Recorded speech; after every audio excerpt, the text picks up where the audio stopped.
السلام علیکم. تاسو به یو واقعي نه خبر شوي چې په پنجاب کې یو کورنۍ هغې کې یو زنانه نارینه مور او پلار او دوه بچي وو.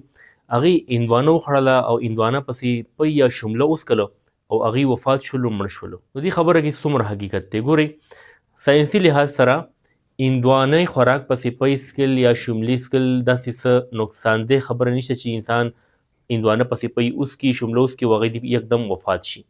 داسې هیڅکله داسې ثابته نه ده ساینسي طور هم او میډیکلي نقطه نظر سره هم. مسله کله راتلی شي، مسله حل راتلی شي هغه خلکو ته چې هغوی د پی نه الرجي وي. چې کوم خلک د پی نه الرجیک وي او هغوی هندوانه او پی وڅکي نو هغوی سره د هغوی خېټه خرابېدی شي.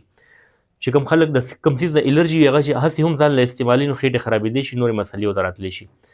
خېټه خرابه شي نو ډایریا ورسره وشي، ایزه ورسره راشي. ایزه چې کوم ده هغه د ژوند ته یو خطري بیماري ده.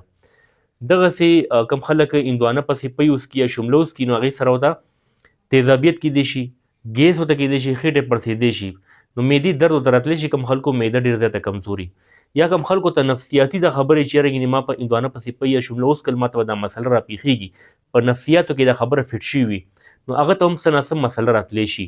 خو هندوانه پسې پی یا شمله څکل ساینسي طور د دې داسې څه نقصان نشته چې انسان دې وفات شي یا مړ شي.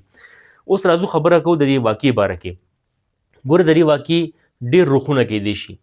ضروري دا نه ده بالکل چې ګینې هندوانې پسې هغوی پی یا شمله وڅکل او هغوی وفات شول. اول خو هغه وجه پته لګول پکار دی چې هغوی د څه شي نه وفات شول. کیدی شي هغوی ته ډایریا شوي وي، هیزه ورته راغلي. نو هیزه بالکل یو جانلیوا څیز دی. کم خلک نور خوراک هم چې وکړي او هغه خوراک زوړ وي یا هغې کې چې کوم بیکټیریا دی د هیزې والا سلمونیلا هغه پکې وي او هغه خېټې ته لاړ شي، معدې ته لاړ شي نو هغوی سره ایزه راشي، خېټه خرابه شي، الټۍ ولګي، انسان د ژوند تلو خطر وي ځکه چې په وخت باندې ورته علاج میلاو نه شي، په وخت باندې ورته اسپتال ته لاړ نه شي. نو دغه یو وجه کیدی شي. دویم دغه فیملی سره داسې کیدی شي چې دوی کومه هندوانه خوړلې په هغې باندې څه کیمیکل سپری شوي، کیدی شي هغوی د بازار نه کټ شوي هندوانه راوړې وي یا چې کومه هندوانه راوړې شوي په هغې باندې مخکې نه سپری شوي کیمیکل او څه زهریله څیز پې پروت او هغه دوی صفا وینځلې نه ده او خوړلې ده.